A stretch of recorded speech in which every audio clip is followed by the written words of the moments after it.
Welcome to Level with Emily Reese. This is a conversation with composer Will Savino and about his music for Souldiers, which is a Metroidvania puzzle platformer pixel art game with RPG elements and a retro-ish soundtrack. So it was really fun to speak with Will about all of those things. Also, Will is quite an avid composer for tabletop gaming, and this is like a new-ish thing, I suppose, or at least it's grown substantially over the years, particularly throughout the pandemic, of course. But it was really cool to talk to him about that. I've never really talked to a composer very much about tabletop game music, so that was pretty cool. Be sure to join us on Discord. You'll find the link down in the show notes, and you can talk to us about this and other episodes, other game soundtracks, other games, pets, Minnesota, all the things. So you'll find that link down in our server. And if you're able to become a patron, we would be so grateful to have your support. You can learn more at patreon.com/level. One more important note. This version of the conversation that I have with Will does not include music. If you want to hear Will's music, samples of what we're talking about, things like that, you need to listen to the audio version of the podcast. Like, we intend the show to be consumed, but we realize this is of value as well. So that's why we put these videos up, but we don't put music in them for copyright reasons. So in any event, check out the podcast wherever you get your podcasts. You'll find us there, hopefully. All right, well, back to the game Souldiers and the wonderful music by Will Savino. Here's Will. Souldiers is, okay, here's every buzzword, and I feel weird saying it, but it's just, this is an accurate description of the game and the genre. Souldiers is a side-scrolling, Souls-like Metroidvania, pixel art, kind of RPG-y, very fantasy. All of those things are actually true. It does feature Souls-like combat where you know, stamina management and brutal bosses, and you die and you have to go back to a checkpoint, etc. But it's also a super complex Metroidvania where the level design is super tight, and you're going to feel like you're trapped in a hopeless maze over and over, which if that's a thing you like, which I love, then it's very much a game for you. It's also a game with, I know this is bad because this is a game that I worked on, but it just straight up is some of the most gorgeous pixel art I've seen in any game ever. Yeah. It's truly stunning. Beautiful game, super fun combat, great to just get lost in the mega dungeons. That's the elevator pitch. I mean, if you like punishing combat and dense Metroidvanias with a bazillion collectibles with a bit of a old school sensibilities, it's the game for you. Yeah, and also God, I'm not in marketing. That sounds terrible. It's the game for you. Yeah, you could be.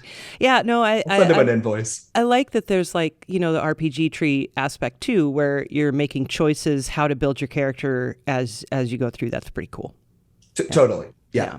You really, I don't know. I'm a sucker for a game where numbers go up and just becoming way more powerful. It's yeah. I mean, everybody else has figured that out too now, but it does feel good to just like get your build sorted out and start tearing through stuff. Yeah, it cracks me up when a game like gives you the option to turn off damage numbers. I'm like, no, I want to see exactly how much I'm hurting these enemies. Let's go crazy. Show me I did 1 billion damage somehow. Yeah, show me all the things. Yeah. Oh, I love that. So, Will, then tell me about the music and let's start there. Musically speaking, sure. What did they ask of you, or what did you pitch, or how did that all play out? So I reached out to the Souldiers team. Wow, I'm going to lose my video game composer credentials immediately right now because I did not know anyone on the team. It's a Spanish team of 6 developers. This is their first title as a unit, but they've all worked on other projects. Mm-hmm. I cold called them. I sent them an email with a pitch. It was, I swear, not a copy paste form letter, but it was, you know, I was on Twitter, like looking up hashtag screenshot Saturday, looking for devs to pitch my services to. Nice. And I saw this and I was just, oh my God, this is this is the game I've wanted to score for so long, that sort of, with those retro sort of JRPG vibes. Sometimes you can tell from the art of a game just exactly what it should sound like. Yeah. And I had that idea in my mind right from seeing the first gifs of gameplay. I can do this. This is exactly my wheelhouse. So sent them an email, and anyone who's done this job before knows that feeling of, well, I put in a long time writing a nice email. It's a shame that there's 0% chance that'll pan out. But they got back to me, and we chatted for like a year and a half before we ever, signed a contract and started getting working on it. They've been working on this game for ages, long before I even reached out to them. And then eventually they got back to me saying, yeah, we actually want to hire you. And I said, is it really? That sounds wrong. But no, it was great.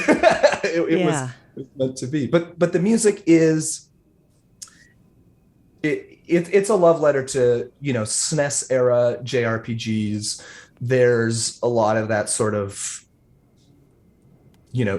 Uematsu sound. There's a lot of Mega Man. There's a lot of just, a mixture of some of those awful sort of crunchy FM synthesizer sounds, and then just the super bit crushed sort of Super Nintendo style samples with a little bit, I didn't restrict myself totally, right? Like, this is not the Shovel Knight soundtrack where I'm actually following the rules of what would have been possible on the hardware. So there's plenty of, modern production tricks, but I tried to stay as true to that sort of style as I could while putting a slightly modern twist on things. Yeah. I mean, there are some acoustic sounding instruments. I don't know if they were live or not, but you've got acoustic sounds in there too, which is a really nice touch.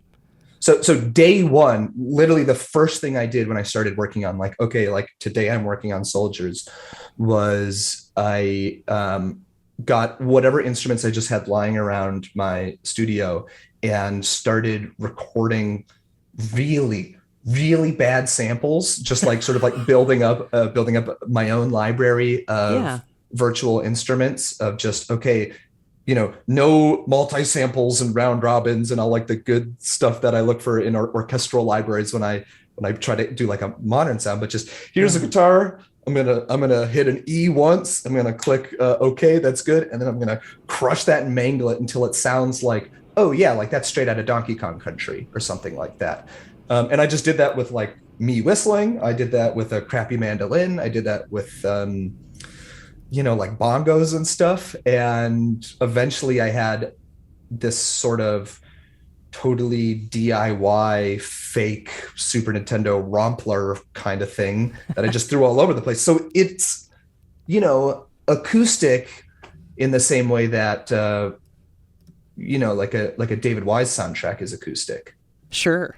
It's all at some point far enough back. There's an acoustic element, but everything is just done digitally. Okay. But hopefully there are things that, like back then, the goal was to make things that are really crappy but sound authentic in this like weird mediated sort of way. Yeah, well, there's the one, let me look at my list here. There's one track that definitely has, some really nice guitar. Is that Greater Secrets? I'm trying to remember now because I, of course, didn't write it down, which was stupid. I wrote the title down, but then I didn't write half any. Half the times I forget the track titles as well, because that's all happens way later. Know, yeah. I still have like the silly Reaper project names in my head instead of the official OST versions. Yeah, I studied ahead of time to remember what everything is actually good.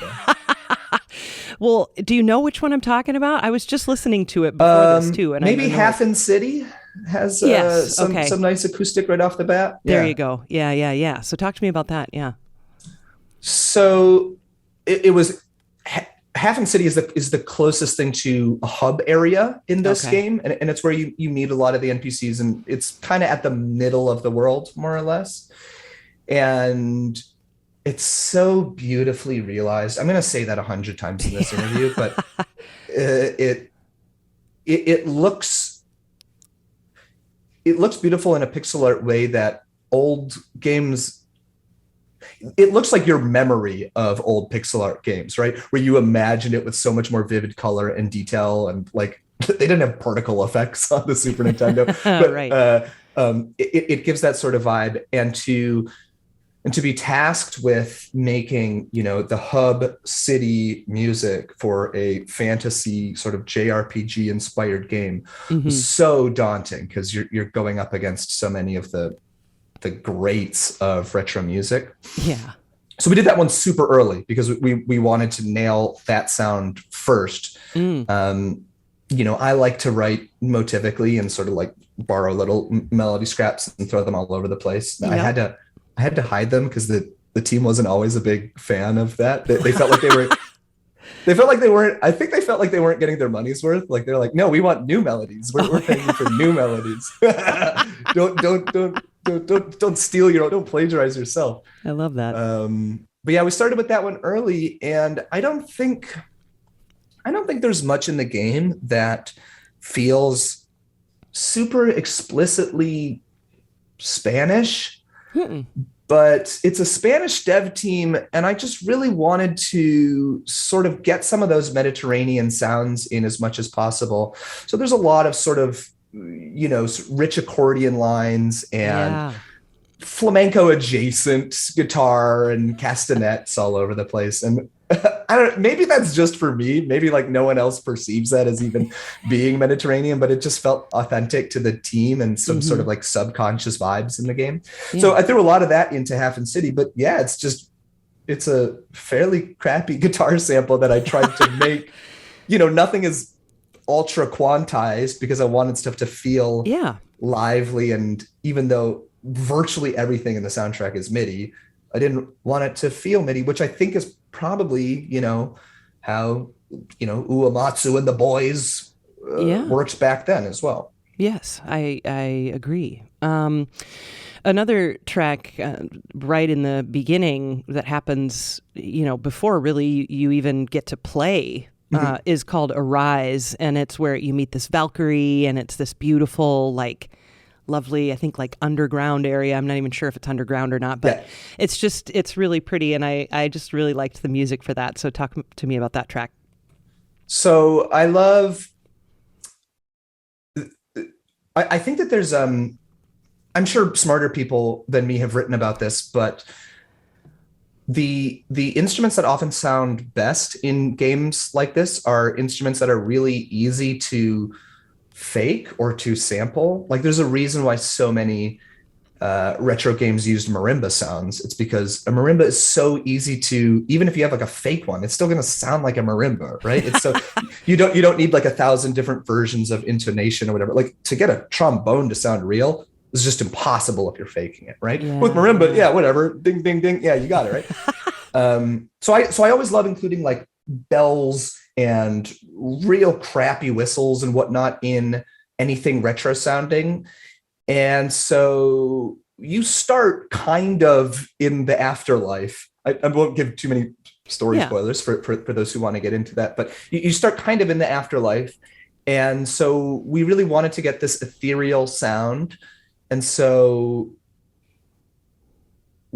to keep things ambiguous, we just said, okay, let's go with some real sort of like open, loosey-goosey string harmonies in the background, some pentatonic kind of rambling riffs on all of these glockenspiels to have that kind of heavenly, but also like,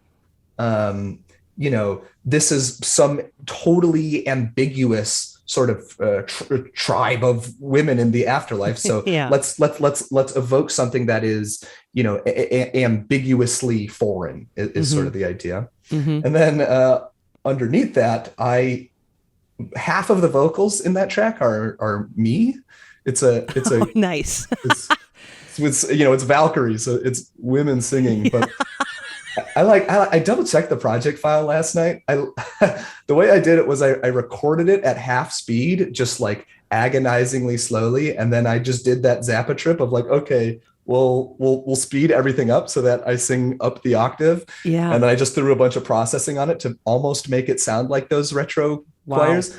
Oh man, it sounds awful. I mean, soloed, without any of the processing on it. Yeah. It's really, because, you do a slow melody. I ran out of breath half the time. I had to get stitched together a bunch of takes. But yeah, it was literally just, we want this to sound neutral. This is not like good that you're in the afterlife, but hey, at least someone is kind of helping you out. So Yeah. it's sort of ambiguous, twinkly stuff. There's an old Game Boy Advance game called Golden Sun.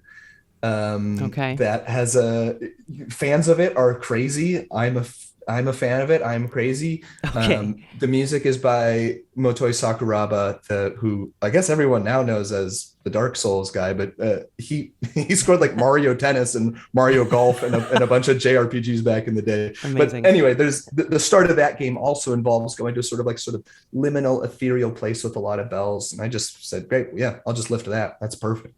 Yeah, I love it. I love that track. And we didn't even talk about the very first track, "The Pride of Zarga," which is, there I hear bits of that throughout the whole soundtrack, Right. which I love. Yes. So talk to me about the main theme. Yeah, it's another one that we did really early on, and the team, and specifically my main contact, who I guess acted as sort of I don't know how when a team is that small, everyone has like 100 titles, but Alberto, he's one of the artists on the team, and he also was the person that I worked most closely with as we were throwing together the soundtrack. He was so adamant that every track in the game is hummable, that there's a hummable melody everywhere. And this is going to come up again because it is like the through line for the whole game. Yeah. If we talk about boss music, that'll be a big thing. So for the intro music, it had to set it's the same as any intro music, right? It had to set the tone for the whole game. But because it wasn't, in game exactly, I felt a little bit more freedom to step outside of the technical limitations that we were kind of abiding by. So there are some real sort of orchestra sounds in there. Some of them have been made to sound more retro and some of them have not. And I think it works for getting across, like, this is a big epic fantasy story, some medieval vibes, a tale of heroism and all that. And the goal was basically to try to capture the mood of the whole thing about getting a melody that has a bunch of disparate elements that I could steal and sort of pluck and place elsewhere. Sure. There's the main sort of melody that da da da dee, da da, and that's almost annoying how often I use that in every other track of the game. But then there's a bunch of little things, like there's just this one bass line I like that's like halfway through the song that's just dun dun dun dun dun dun dun dun dun. And I mean, no one's gonna remember that. It's 1 2 3 4 4 3 2 1. It's all about creating subconscious links to add a little bit of cohesion to the.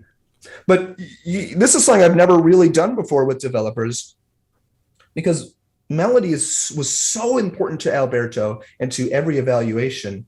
There were so many times where I sent him a track and he goes, "Yeah, this is great, but like, I don't care for this melody," right? And then what do you? I don't care. Well, okay, that's like the world's most subjective critique. Yeah. So what I started doing with Souldiers was I did like piano and viola mock-ups for almost every track. Where it's viola. Just like, yeah, it just felt like it was the instrument that I used. It's like, it's a viola sample for the main theme, and I was just like, this kind of feels nice, right? I don't have any like, well, in 16th century the viola I don't have anything like that. It's just, it felt like the right sort of somber-ish tone, I guess. Sure. If I had to go with something. Yeah. But I did a mock-up with that for almost every track, just to say, Alberto, are these chords and is this melody, is this good to you? Yeah. Would you hum this? And if the answer was yes, then I'd charge forward. But it ended up saving time. I would just do, I just burn out like 4 or 5 of them real quick. Just, hey, here's 100 versions of the pyramid theme. Are any of these good? Yeah. And once I got the yes, I mean, there were really few edits needed. Once we agreed on here's the 20-second pitch, basically, of the track. So we did that for the main theme, and he liked it. And it's a bit more epic and bombastic than some of the other tracks, because it uses those like real frame drum samples and stuff, just to get a little bit of that extra bombast. And thank God we ironed that down when we did, because it made the rest of the soundtrack quite a bit easier with that sort of like getting like a vertical slice done. You know, you sure. get like, oh, you know, this is the template that we can use as like, here's the style guide, just this track.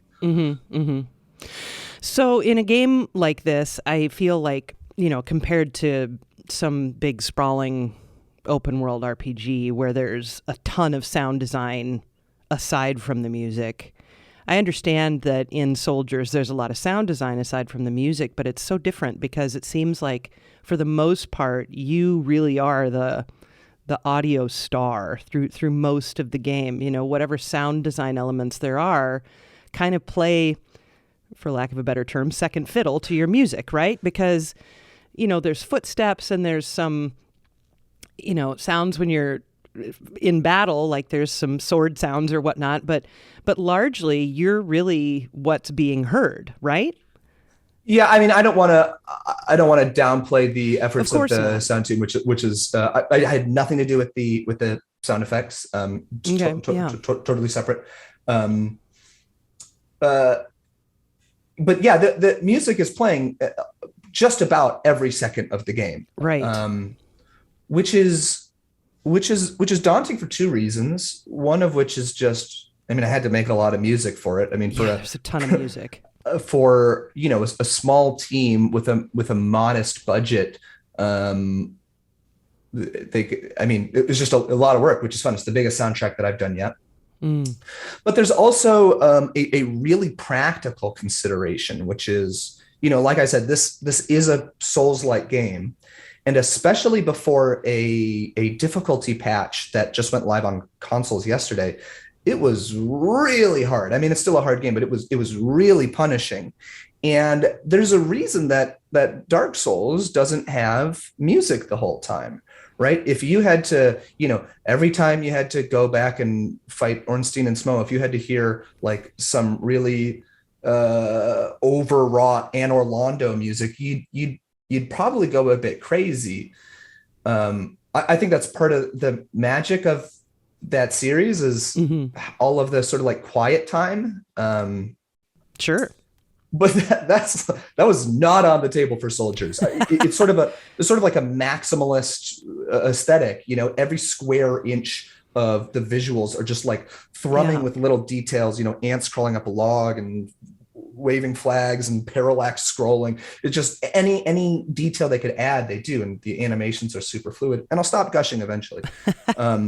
But the music is the same way. They said, yeah, we're doing music the whole damn time. And when you're stuck in a pyramid and you have to hear, you know, essentially 2 tracks for the entire time that you're locked in a dungeon, they better be good and they better not be annoying. But that immediately rubs against the other design ethos, which is every melody needs to be hummable.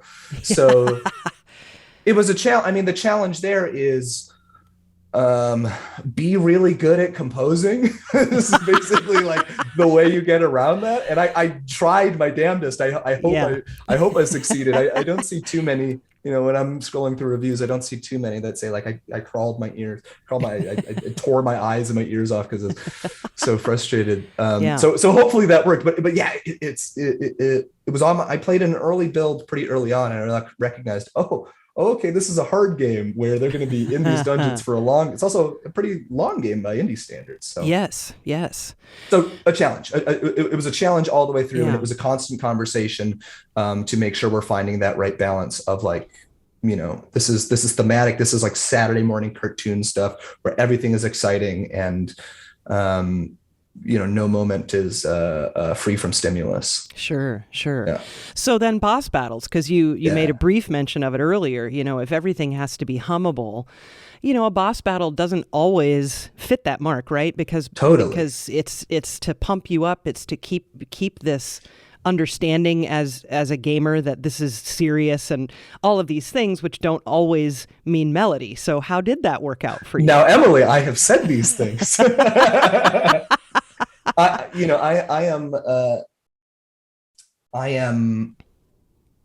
make a lot of fantasy music outside of the video game stuff. And, you know, when you're fighting a dragon, you know, it's cool to go holy rite of spring and just get some thumping ugly chords and hell, God, I'm not like some Dark Souls fan, like huge Dark Souls fan. Yeah. But there are plenty of there are like 3 hummable songs in the Dark Souls main Boss series. battles, yeah. It's like Sif and Gwyn and Cleric Beast, kind of, if you know. But it to me, like, singing along with a boss track is not a necessity, because you just want to get into like a flow state of just like, I'm getting every input perfectly. I know how to read these. I'm feeling good and focused. Yeah. And so melody isn't the immediate thing that comes to mind as the thing that's most important, but that wasn't the philosophy of the team. And I was really, really happy about the challenge, because it just went against all my instincts. Yeah. And this was a true collaboration where they were, I think I'm one of the youngest people on the team. Not that I'm on the team, but for the rest of the Retroforge team, they had a lot of reference tracks that I was not familiar with, because back in the late 80s and early 90s, they were just churning out RPGs and sort of like fantasy platformers and stuff. And I don't think anyone my age has played all of them. Yeah. So it was really cool to see how I could get that maximum intensity level and to write melodies that you're going to enjoy, especially while you're just getting like pounded into the ground time and time again. Right. And to make something that's not annoying when you're fighting a Minotaur for the dozenth time. Again, it's a challenge. And sort of the approach to that was, again, kind of maximalist, right? Like, I just said, okay, well, if there's going to be a melody here that has the risk of distracting or becoming an annoying earworm, I'll just throw, everything in the kitchen sink into it. Like, here's a million different drum parts. Like, oh, it's a hummable melody, but like the backing harmony changes, like nothing repeats, and it's just like 4 bars, something new, 4 bars, something new, 4 bars, something new. And I think that I think that worked. People seem to be responding most positively to the boss music, which, boy, that's just a huge relief. Yeah. That's a huge relief. I was so terrified. I was like, well, I hope Alberto's right about this. I think it was. The main boss track, we use one. There's a generic mini boss track, and then there's a generic boss track that we use as the boss music for all of the main dungeons of the game. There's a lot of bosses in the game, so it's not like we could have had unique for every boss. Yeah. And a lot of people say that the main boss theme is their favorite track, which is wow, what a relief. I'm looking up so I know that I make sure I know which one that is. It's called Extreme Vigor. Okay. Great. Oh, beautiful. Yeah. That's good to know. Thank you. So you put the melody right in the background right after I say that. I will. Wow. Okay. Yeah. I mean, that's amazing. All the direction that you got about it being hummable and stuff. That's very cool. And again, I mean, God, I wrote like a piano and viola mock-up of the boss music. That's fantastic. That's so dumb. It's just weird. It's just unusual. It's really uncommon. But if that's the goal, I mean, I could probably write like lead sheets or like, real simplified, like 2 hands piano charts for basically everything in the soundtrack, because that's where everything started. That's amazing. I mean, that is that it can be, boiled down to those simplest elements. Yeah. It's so, and again, coming from like I do fantasy stuff, I do electronic stuff. A lot of that's just like, what's the, if I were to try to transcribe some of like the fantasy boss music, I'd be like, well, I don't know. There's like 100 drum parts and, horns going blare. There's no way to simplify it. It's just, it's a sort of, that's the net vibe. But you really, basically every track in this game is like melody, harmony, counter melody, and probably a lot of stuff that I stole from previous tracks that I'd already worked on. Yeah. Okay, they didn't get their money's worth, right? Yeah. So, you talked about the bass line, the 1 2 3 4 4 3 2 1 bass line, and but there are other bass lines that are really intricate. And is it Forest of Fire? Is that how that's pronounced? I don't know. There's no Okay. voice acting. I've always said fear, but Okay, yeah. fear. Yeah, I wasn't sure. It's FYR, just for those Yeah. listening that are wondering why we can't say a word. Forest of Fear, perhaps. Great bass lines in there, and many other tracks as well. I just wanted to single one out for sure.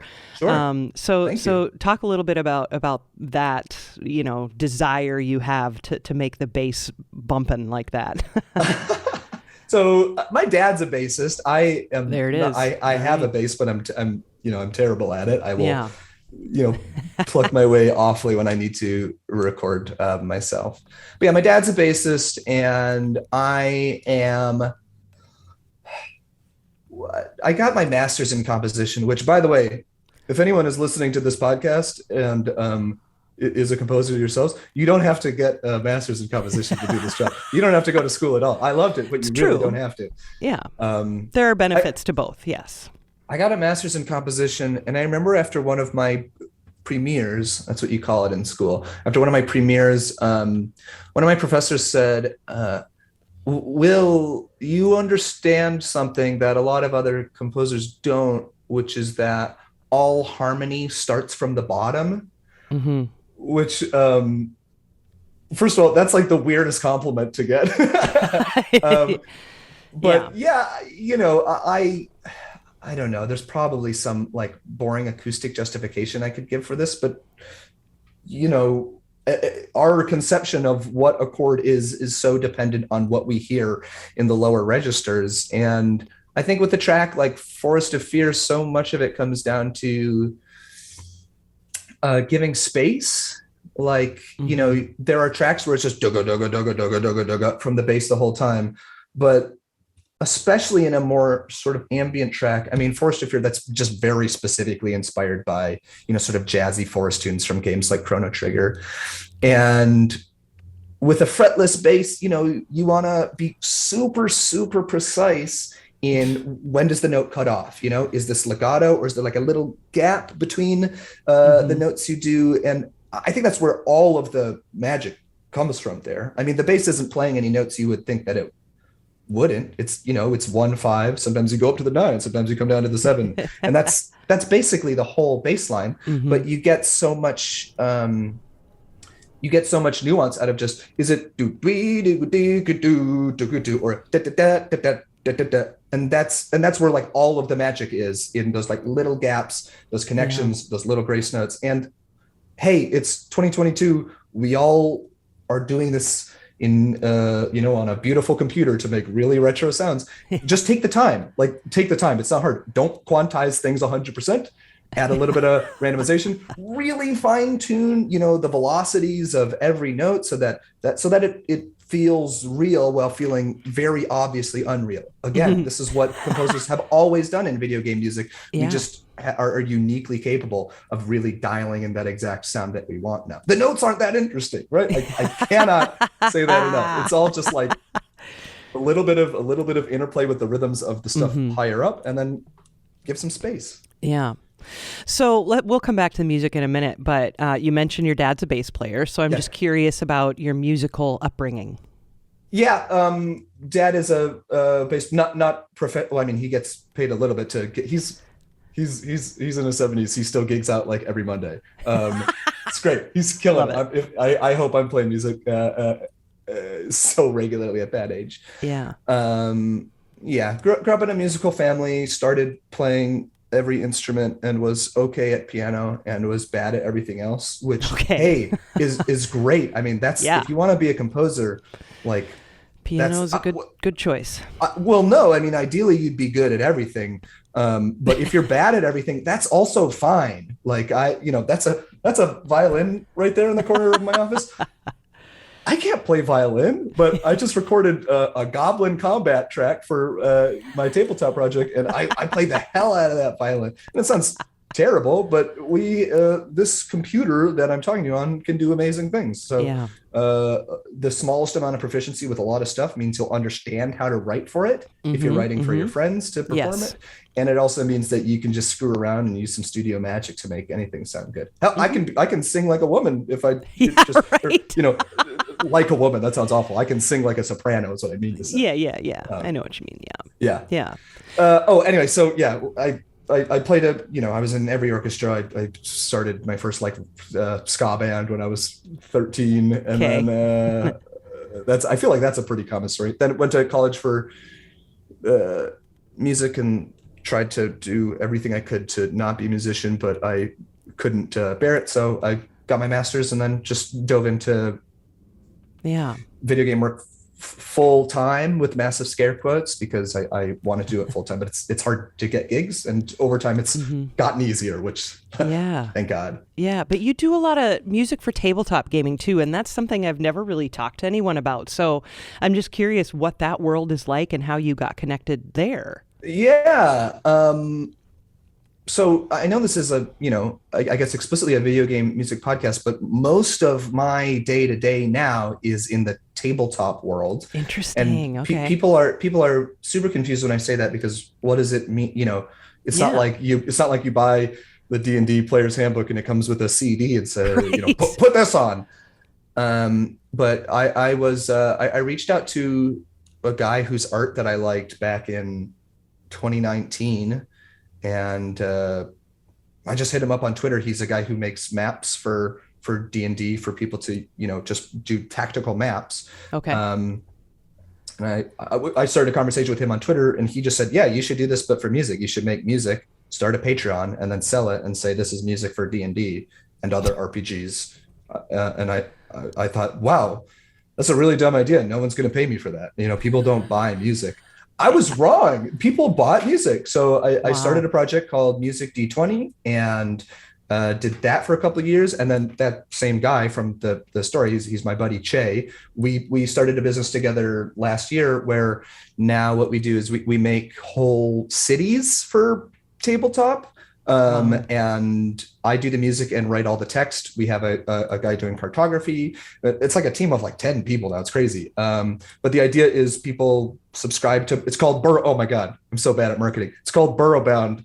If you play an RPG, please check it out. I'm obligated to say Burrowbound. We release fantasy cities, and then the idea is you read our lore and you use our maps and you listen to our music, and then you can just kind of plop it into your own Dungeons and Dragons or any other RPG. Yeah. It's all system agnostic, but the music, to get back to it, my thought when I started my first RPG project was, I'll just write a piece of music for every possible scenario in a tabletop campaign, regardless of setting, regardless of situation. Because when you do a video game, it's like, okay, here are all the battles, here are all the levels, here are all the scenarios we need music for. And that's an endless list when you're talking about an improvised game. Yes. So I just said, okay, well, I'll just start cracking on that infinite list, right? Start cracking. Yeah. So the full library is close to 400 tracks now. Which is insane. I mean, that's where my time has gone. But a huge amount of it is available for streaming, and I'm not plugging my stuff, but yeah, look up Savino, and there's a bazillion tracks for you to use in your tabletop campaigns, and incredible. I give you lots of resources for figuring out how to DJ it in real time or whatever. That's incredible. Or for podcasts to use or whatnot. Yeah. So this is literally just people who get together with their friends, play some D&D, and then you just give them a guide and some great music for it. Yeah. Hey, amazing. You know what? I probably should have just said that. That was a much better answer. That's what it is. No, that's really incredible. I mean, that is a world I had almost zero exposure to. Almost zero. I remember one time playing D&D when I was maybe in middle school. Mm-hmm. And it's weird that I can remember playing it because I couldn't tell you much anything else from middle school, but and then never again. And I don't know why. I grew up in a small town. Maybe it was a gender thing. Maybe it was it's the Satanic Panic. Yeah, maybe that. Could have been that. Could have been that. But yeah, it just has always intrigued me that there's, obviously this giant world of people who this is how they have their fun. So I mean, not to get bogged down into the business side of things, but 2015 or so, mm-hmm. D&D released their new version, Critical Role, which is a super popular podcast and Twitch streams started getting popular, and then like you straight up can't ignore Stranger Things. Those three things happen in like quick succession, and all of a sudden tabletop stuff got blasted into the forefront. And then sorry, I don't know if you've heard of this, but in 2020 there was a global pandemic, and all of a sudden people were like looking for new ways to connect with each other, and that's right around the time where all of these great online tools were coming around for people to really facilitate the table. So yeah, huge explosion in like this third-party RPG creation scene, which is just, it's been so fun to be a part of and to sort of be sort of part and parcel with my video game work. Because there's a almost total crossover, right? You want to make tracks that are loopable. You want to make sure that it's stuff that's not going to get annoying. Sometimes I want hummable melodies, but often not. No, I find that remarkable. I love that that's a part of this world. That makes me very happy. So let's go back to Souldiers then, if we could. There's a ballad called Broken Thread, and I'd love to know about the ballad. It's not often you get to hear a ballad in game music. So this is a game that is I think a lot of Metroidvanias do well because they can rely on sort of the mood and the character of a given scene through the environmental storytelling. And, a game like Hollow Knight, basically doesn't need any cutscenes. There are conversations, but they're very, aside from boss introductions, there's not really a lot that happens in cutscenes, like intro, ending, that's about it. But Soldiers has a bunch of cutscenes. And again, there's sort of a question of efficiency, where the team had to be really clever about how much music they could reasonably expect to get made for this game. And they said, okay, we're going to categorize the different genres basically of cutscene. And this is, a lot of games do this. Most RPGs have like way too many cutscenes to have unique music for all of them. I just played Fire Emblem Three Houses, and immediately when a scene starts, oh, this is a goofy one, or oh, this is one where I'm learning about a tragic family history, right? And so it was just there. When I got the prompt for this, it was literally just called Sad Scenario. and okay, this is a game that has a few sad scenarios. Just a few. And if you want to make something sad that also has a hummable melody, that's a ballad. That's a ballad. All right. It's I do not have a profound answer for this question. It's it's piano and strings, and it is almost soap opera levels of melodrama. And with a game with a occasionally, I'm fine saying this. It's an RPG story. It has some cheesy melodramatic moments, and so of course having a track like that totally works, I think. Definitely. And then there's one called Antechamber, which has organ in it, and I just got a big kick out of the pipe organ and the whole pulling us back to putting us in a state of mind. So talk to me about that. This isn't a spoiler, but this game does have a final boss, and immediately before you get to the final boss, you hear some, scary organ music ahead of time. And I know I said before, you don't need to go to music school for any of this. You totally don't. But if you did, it's okay if you sort of flex your counterpoint muscles every once in a while. So it's a totally unrealistic track. It's supposed to be sort of diegetic in that there is an organ in world, and it's panned. It's a game, so you're walking left to right, and it's panned really hard right as you're approaching the room, which it's distracting. And in what I think is a really good way. I didn't do any of the in-game implementation, but Leo, who did, just panned it super hard right, and I'm like, wow, cool. I know which direction the boss is, right? But it's unrealistic, despite being theoretically diegetic. You'd need extremely dexterous feet and 3 hands to play it. And also, you'd need 4 different registers. It doesn't actually make sense, but it doesn't matter. Right. And it's a final boss. If a final boss, let's just say he's got a 3rd hand. Who cares? Yeah. Might as well.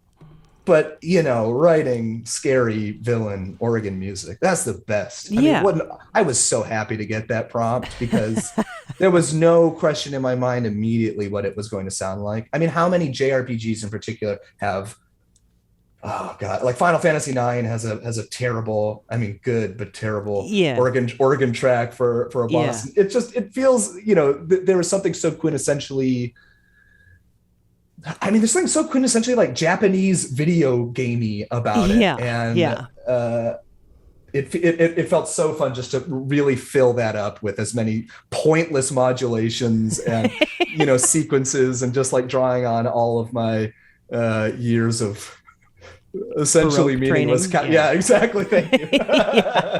Well, still, of course, breaking every rule in the process, but making it. I have a concept of sort of like this is counterpoint for video games, which the rules are loosened, and you can sort of just like it's Castlevania style. Castlevania, I mean, it's Castlevania music is what it is.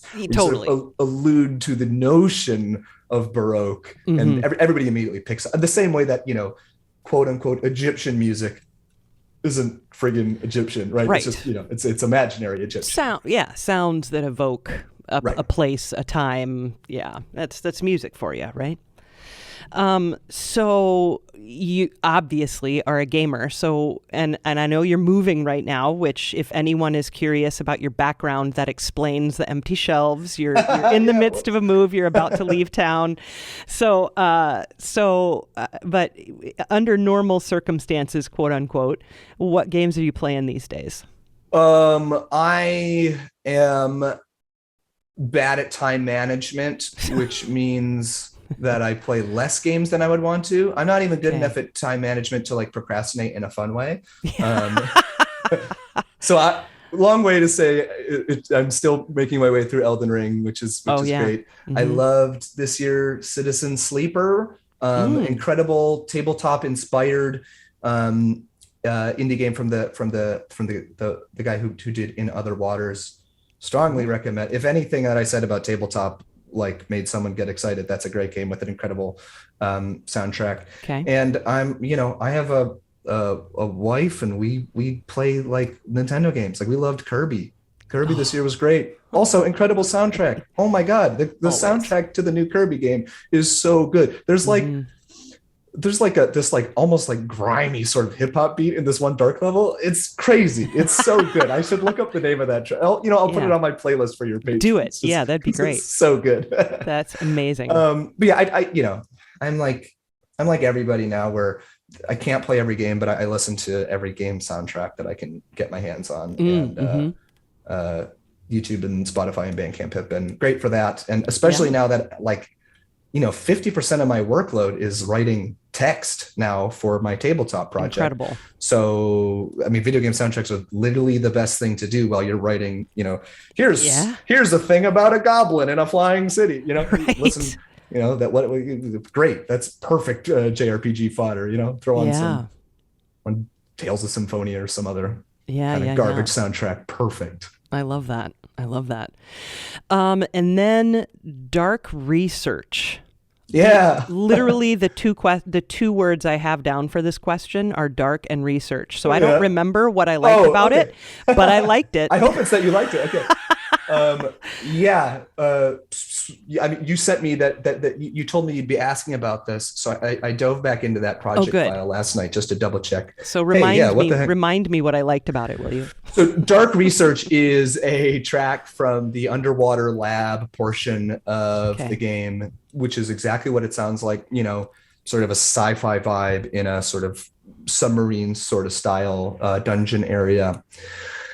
And so when you hear that, you probably don't think about the old game Lemmings 3D, but that was the reference track that was given to me for the track Underwater Research. Incredible. And I said, Alberto, this is not a good track.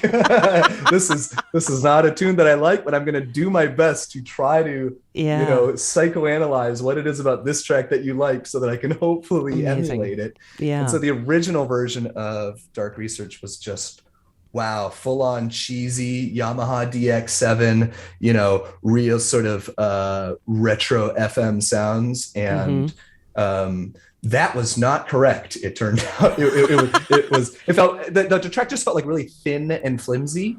Yeah. And it was supposed to be like, this is, overbearing. This is sort of like gritty. You're in a weird sort of steampunk contraption, and it's got an angry shark. And so back to the drawing board, similar sort of melody, and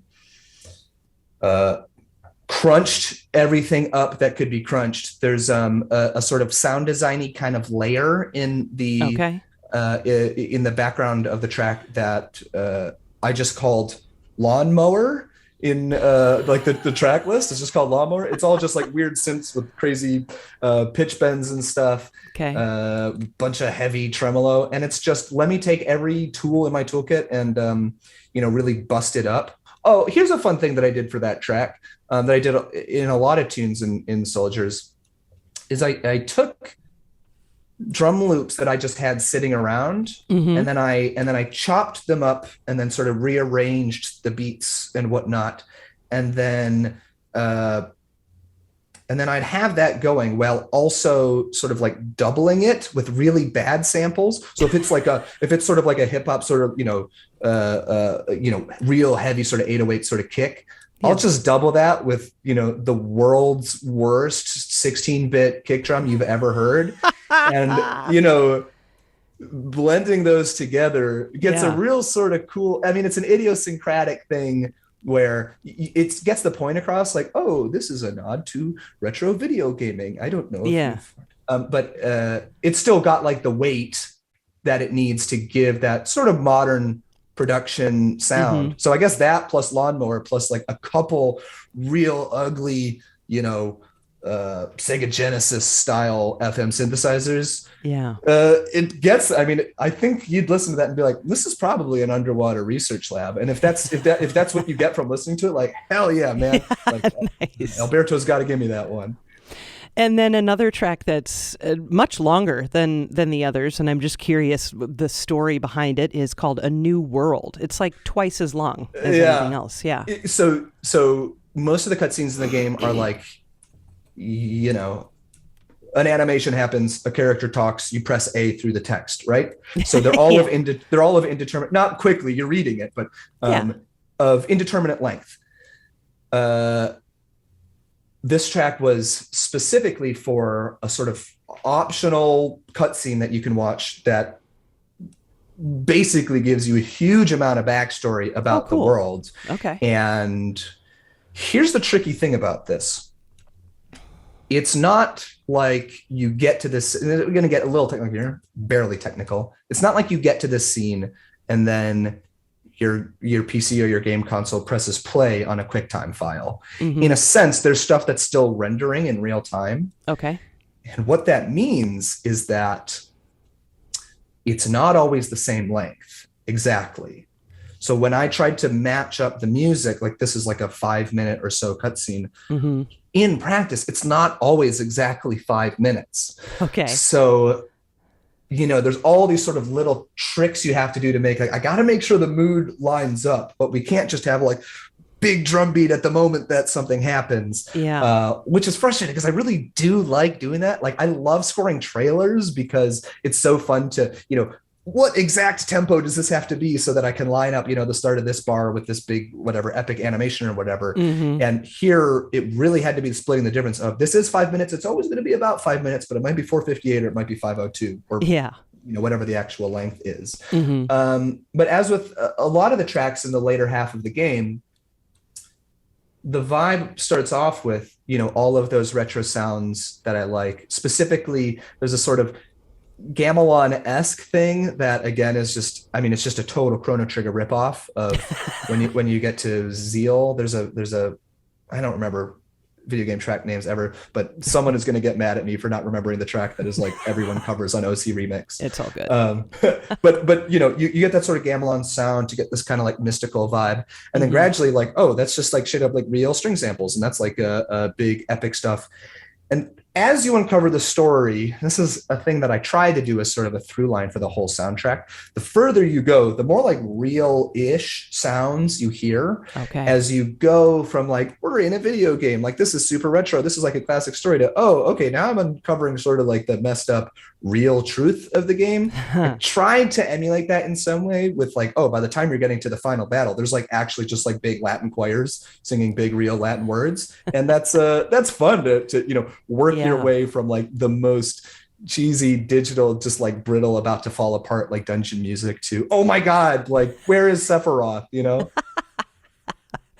Yeah, that's a really cool, very cool track. I don't know that anyone's gonna pick up on that, but again, I don't know that it's the kind of thing that it matters, right? I think like subconsciously, like you're recognizing the music does evolve over the course of your, whatever 30-hour playthrough, and I think that's fun, even if you're not explicitly like, wow, okay, there would not have been a Latin choir at the beginning of this game, for example. Yeah, right. What'd you do for the choir then? How'd you pull that off? It's all virtual samples, and then I had to mix it really loudly so that you couldn't hear what they're saying, because I think like I didn't want. Every composer has done this at some point. God, so, yes. I have my own lyrics to what they're saying. There's a part of the final boss music where every time I'm listening along, I sing the words "pizza," "movie," and I can't remember what Latin words they're actually saying, but it's not "pizza," "movie." Probably although I'd watch that. Yeah. Definitely. Yeah, I believe it's what it's a, oh God, some nerd is gonna like this if I say it. It's the library Requiem by 8Dio. You can reverse engineer every choir you want if you know that. It's I think at one point they say apocalypse, which is apocalypse. That fits for the music. That's final boss music. That's fine. But generally, I didn't get too nitty gritty, because you only get so many words that you can rearrange to make it sound real. Sure. Oh God, I love that so much. I mean, the soundtrack is wonderful. It's epic. It's retro. It's not retro. It was just really enjoyable. So in our last few minutes, what did I not ask you that you wish you could have talked about, or what did we leave out? Oh man, that's a great question. I think I mean, this game was a game that I wanted to score, right? Yeah. I really loved that I could be,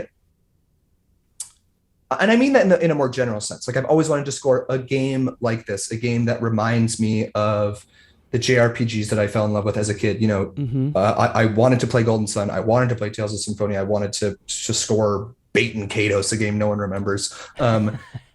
I wanted to make my Chrono Trigger soundtrack. And I think that so much of that is, the people that were making this music way back when, 20 years ago, 30 years ago, they were working in an industry that hadn't codified such strict rules, really.